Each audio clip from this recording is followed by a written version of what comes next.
my stuff. I moved from Florida to California. And to this day, people don't understand why I moved, why I left that job. It was a great company. I loved that job for so long. But what people don't know is that outside of being like this person at work that was doing all these things and whatever and being successful, I felt like my life was crumbling. And for at least 2 years of the time I worked there, I woke up every morning.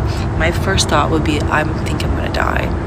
Until the day that the Holy Spirit confronted me and said, you either change or you're going to die. And I was like, okay, I'm not going crazy about the dying thing. So I had to do something, and it was so scary to start again after putting so many hours and so much effort and to have so much stability. But I just couldn't continue. And I was talking to my accountant yesterday, and that man cannot fathom the idea to this day that I walked away from that job because of the income.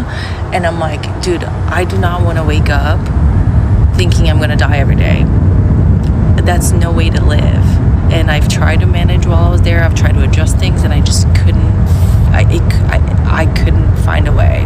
And I watch people work and do the same thing. I do not want to look back in my life, be in my 60s, and think all I did was work and that I did not have the chance to enjoy the things that God has provided, or that I'm just spending money to support my crazy busy schedule because I am never home or because I don't have time to do anything.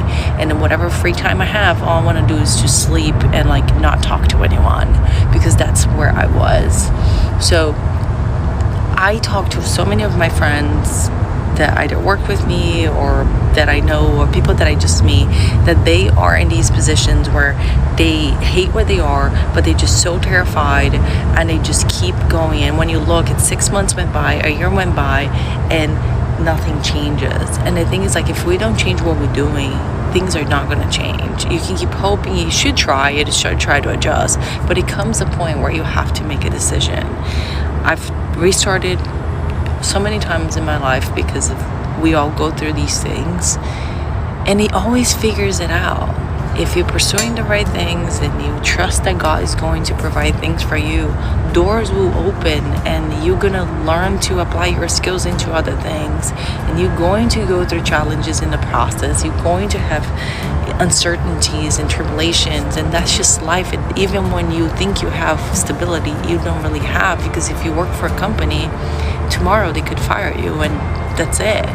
So I just feel like it's so much harder to live a life where you feel like you are crumbling inside than to take a chance on yourself and to trust that God has more for you than to live in those conditions. So I don't really share a lot about my personal life, but I've decided that I want to, and I want to, even though it makes me uncomfortable, I want to encourage and to inspire people to be bold, to take a chance on themselves, to follow the things that God has called them to do. So I'll be sharing more. I have some funny, crazy stories, I guess, of things I've done, and I just never really talk about it. I usually am like super quiet about the things that I do, but throughout the years, people always tell me I should share more, and I just feel like right now is the right moment for it.